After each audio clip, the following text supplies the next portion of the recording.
빌린 것을 돌려주지 않으면 신앙을 막 시작할 때 신기할 정도로 수호를 받아 구제받는 일이 많다. 그것은 한결같이 신님을 의지하는 순직한 마음을 받아 주셨기 때문이다. 그 마음이 바로 구제받는 씨앗이다. 순직만큼 소중한 것은 없다.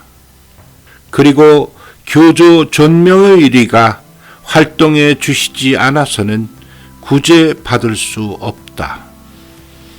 그리고 또 하나 구제하는 사람의 성진실을 받아 주심으로써 구제받게 되는 것이다. 비록 자신에게 그런 힘이 없더라도 한때나마 남의 덕을 빌려서 헤어날 수 있는 것이다. 자신이 포교한 사람이 구제받는다는 것은 구제하는 사람으로서는 그 이상 즐거운 것이 없다. 자신이 구제받은 것 이상으로 즐거운 것이다. 그러나 교리가 마음에 다스려지기 전에 너무도 간단히 구제받아 버리면 포교사로서는 오히려 앞날을 걱정하게 된다. 왜냐하면 자신의 덕이 아닌 빌린 덕에 의해 구제받은 것을 모르고 기분 좋다고 방심하고 있으면 반드시 3년이나 5년 후에 다시 신상이 재발하여 고생하거나 사정으로 고생하는 일이 생기기 때문이다. 빌린 것과 자신의 것을 착각하거나 혼돈해서는 안 된다. 빌린 것은 어디까지나 빌린 것으로 언젠가는 돌려주지 않으면 안 된다. 그러므로 한시라도 빨리 자신의 덕으로 구제받을 수 있도록 신앙의 길에 정진해 나아가야 한다. 교리를 확실히 마음에 다스려 천리에 알맞은 행동으로 덕을 쌓아가도록 노력해야 한다. 질병이나 생활상의 고민 같은 것, 말하자면 지금 눈앞에 닥친 일만을 구제받는 것이 신앙의 목표가 아니다.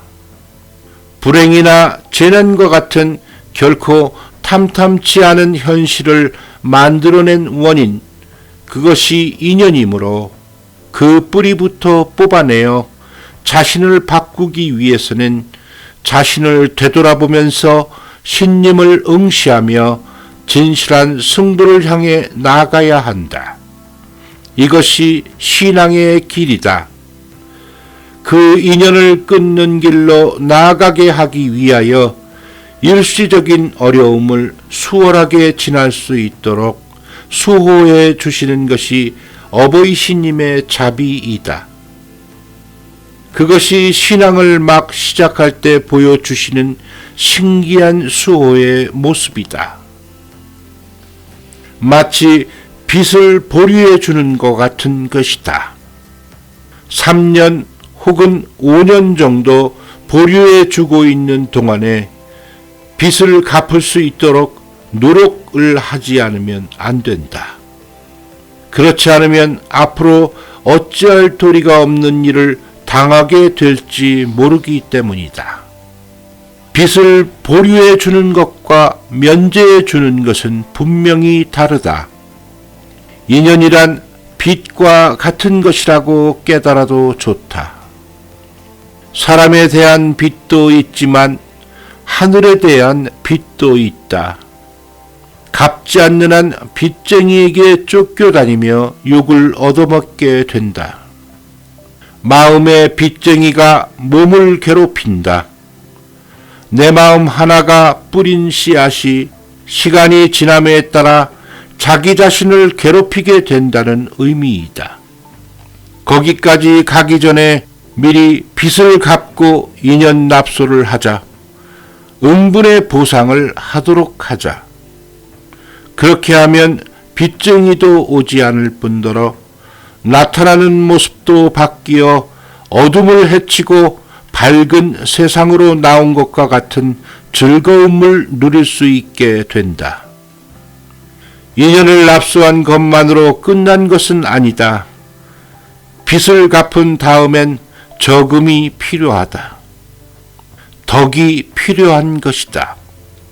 덕이란 나날이 이바지하는 것, 제멋대로의 마음을 버리고 남을 위해 세상을 위해 정성을 다하는 길에서 생겨난다. 쌓인 덕에 의해 자신도 혜택을 받고 주위도 도울 수 있게 된다. 신앙이란 자신을 위해 하는 것이다. 생애에 걸쳐 걸어가는 길이다. 그것을 남의 일처럼 무심코 지나쳐서는 훗날 후회해도 돌이킬 수 없는 날이 오게 된다. 그런 부주의한 인생을 보내서는 안 된다. 인생이란 이만큼 진지하게 걷지 않으면 안 된다.